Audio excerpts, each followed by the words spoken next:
It hasn't been a week, it's been a few days because you know what, I'm impatient. So I'm just going to go and check the bucket. So what I'm expecting to see when I take the lid off is a nice thick layer of just clear water and then the clay to have settled at the bottom.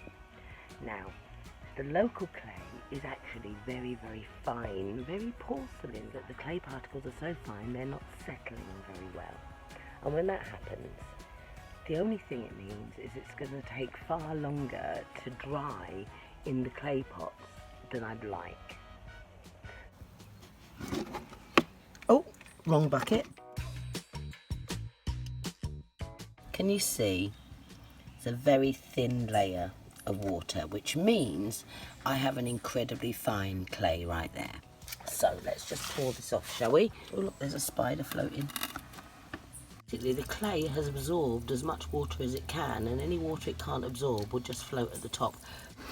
And if it sounds sciencey, it's not because I learned it in a science room, it's because I've observed it myself with my own eyes. So what I'm doing is I'm putting the slip into the terracotta bowls. And I'm adding some clay, some of the white clay, because I like it to organically mix first before I start wedging. That's why. Fancy.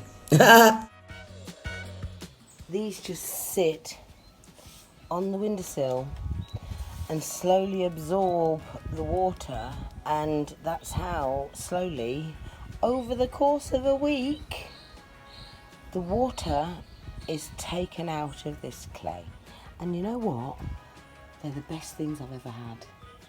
Absolutely the best blooming things I've ever had.